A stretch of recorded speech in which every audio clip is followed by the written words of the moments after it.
গাজায় যুদ্ধ বন্ধের ইসরায়েলের নতুন প্রস্তাব মেনে নেওয়ার আহ্বান বাইডেনের। এবার শুনুন বিস্তারিত। ফিলিস্তিনে গাজায় যুদ্ধ বন্ধের ইসরায়েলের নতুন প্রস্তাব মেনে নিতেই হামাসের প্রতি আহ্বান জানিয়েছেন যুক্তরাষ্ট্রের প্রেসিডেন্ট জো বাইডেন। স্থানীয় সময় শুক্রবার হোয়াইট হাউসে সাংবাদিকের সঙ্গে আলাপ বাইডেনের আহ্বানে জানান। মার্কিন প্রেসিডেন্ট বলেন তিনি তিন পর্যায়ের নতুন প্রস্তাবে গাজায় পুরোপুরি যুদ্ধবিরতি কার্যকর সুযোগ রয়েছে, এখন সিদ্ধান্ত নেওয়ার সময় এসেছে। হামাসের উদ্দেশ্যে বাইডেন বলেন, হামাস সব সময় বলে থাকে তারা যুদ্ধবিরতি চায়, এখন হামাসের সামনে প্রমাণ করার সুযোগ এসেছে যে তারা আসলে এটা চায় কিনা। প্রসঙ্গত, হামাস যদি সব জিম্মিকে মুক্তি দেয় তবে গাজা ইস্যুতে শান্তি চুক্তিতে আসার বিষয়টি বিবেচনা করবে ইসরায়েল। ইসরায়েল জানিয়েছেন সবার আগে জিম্মিদের মুক্তি দিতে হবে, যদি তা না হয় গাজা অভিযান থামবে না, কোনো চুক্তিও হবে না। এর আগে বৃহস্পতিবার একটি বিবৃতি দিয়ে হামাসের এক নেতা তিনি বলেন গাজা যুদ্ধবিরতি সংক্রান্ত আর কোনো আলোচনা অংশ নিতে রাজি নয় তারা। তবে ইসরায়েল যদি গাজা সামরিক অভিযান বন্ধ করে তাহলে সব জিম্মি ছেড়ে দেয়া পাশাপাশি স্থায়ী শান্তি চুক্তির জন্য সম্পূর্ণ প্রস্তুত রয়েছে গোষ্ঠীটি। গাজায় গত 24 ঘন্টা ইসরায়েলি হামলা নিহত 95 ফিলিস্তিনি। এবার শুনুন বিস্তারিত। ফিলিস্তিনি গাজা জুড়ে বর্বর হামলা চালিয়ে ইসরায়েলি বাহিনী এতে 95 ফিলিস্তিনি নিহত হয়েছেন, আহত হয়েছেন আরও অনেকেই।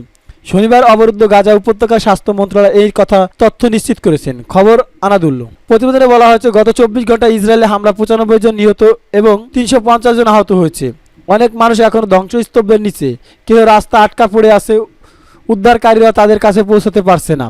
মূলত গাজা অবিলম্বে যুদ্ধবিরতির দাবি জানিয়ে জাতিসংঘের নিরাপত্তা পরিষদের প্রস্তাব সত্ত্বেও ইসরায়েল অবরুদ্ধ এই ভূখণ্ডে তার নৃশংস আক্রমণ অব্যাহত রেখেছে। উল্লেখ্য, গত 7 অক্টোবর হামাসের নজিরবিহীন আন্তঃসীমান্ত হামলার পর এর থেকে ইসরায়েল গাজা উপত্যকা অবিরাম বিমান স্থল হামলা চালিয়ে যাচ্ছে। ইসরায়েলের হামলায় হাসপাতাল, স্কুল, শরণার্থী শিবির, মসজিদ, গির্জা সহ হাজার হাজার ভবন ক্ষতিগ্রস্ত বা ধ্বংস হয়ে গেছে। এতে করে উপত্যকাটিতে নিহত মোট সংখ্যা পৌঁছেছে প্রায় 36,400 জনে। এই হামলায় আহত হয়েছে আরও 82,000-এর বেশি ফিলিস্তিনি। এছাড়া ইসরায়েলের আগ্রাসনের কারণে প্রায় 20 লাখেরও বেশি বাসিন্দা তাদের বাড়িঘর ছাড়তে বাধ্য হয়েছে। মূলত ইসরায়েলি আক্রমণ গাজাকে ধ্বংসস্তূপে পরিণত করেছে। জাতিসংঘের মতে ইসরায়েলের বর্বর আক্রমণের কারণে গাজার প্রায় 85% ফিলিস্তিনি বাস্তুচ্যুত হয়েছে।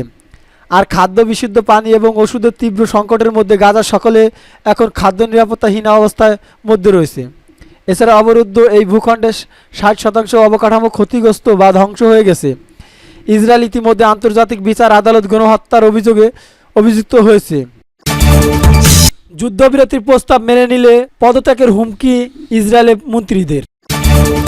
যুক্তরাষ্ট্রের প্রেসিডেন্ট জো বাইডেনের মাধ্যমে খোলাসা হওয়া গাজা যুদ্ধবিরতির প্রস্তাবে ইসরায়েলের প্রধানমন্ত্রী বেনিয়ামিন নেতানিয়াহু মেনে নিতে প্রত্যাখ্যান করার হুমকি দিয়েছেন দেশটির 2 কট্টর ডানপন্থী মন্ত্রী। শনিবার 1 জুন ইসরায়েলের মন্ত্রিসভায় তারা এই হুমকি দিয়েছে। এতে বলা হয় ইসরায়েলের অর্থমন্ত্রী বেজালেল সোটিস এবং জাতীয় নিরাপত্তা মন্ত্রী ইতামার বেগভির বাইডেনের প্রস্তাবিত চুক্তির বিরোধী। তারা জানিয়েছেন হামাস নির্মূল আগে এই চুক্তি মেনে নিলে তারা প্রত্যাখ্যান করবে। এদিকে ইসরায়েলি বিরোধী দলীয় নেতা ইয়ার লাদিফ নেতানিয়াহু জানিয়েছেন যদি নেতানিয়াহু এই পরিকল্পনা মেনে নেন তাহলে তিনি সরকারকে সমর্থন করবেন।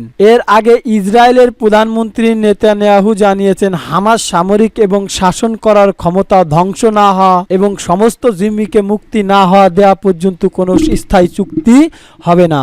এর আগে গত শুক্রবার বাইডেন 3 দফায় একটি যুদ্ধবিরতি প্রস্তাব দিয়েছেন। এর প্রথমটিতে 6 সপ্তাহের যুদ্ধবিরতি ও ইসরায়েলি সেনা প্রত্যাহারের কথা বলা হয়েছে। এই প্রস্তাবে 3য় দফায় গাজায় বাড়িঘর, স্কুল, হাসপাতাল পুনর্নির্মাণের জন্য মার্কিন ও আন্তর্জাতিক সহায়তার মাধ্যমে পুনর্গঠন পরিকল্পনা রয়েছে। তবে এই পরিকল্পনার সমালোচনা করে ইসরায়েলের অর্থমন্ত্রী সামাজিক যোগাযোগের মাধ্যমে নেতানিয়াহুকে উদ্দেশ্য করে লেখেন, প্রস্তাবিত পরিকল্পনা সম্ভবত হয়ে হামাসকে ধ্বংস না করে ও সমস্ত জিম্মিকে ফিরিয়ে না এনে যুদ্ধের সমাপ্তি ঘটানো কোনো সরকারের অংশ হবে না।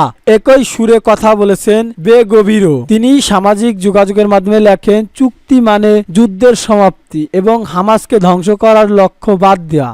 এটি একটি বেপরোয়া চুক্তি যা সন্ত্রাসবাদের বিজয় এবং ইসরায়েল রাষ্ট্রের জন্য নিরাপত্তা হুমকি সৃষ্টি করে। ইসরায়েলের এই মন্ত্রী সরকার ভেঙে দেওয়ার হুমকিও দিয়েছেন। নেতানিয়াহু ডানপন্থী জোটের পার্লামেন্টের সংখ্যাগরিষ্ঠতা খুব বেশি না।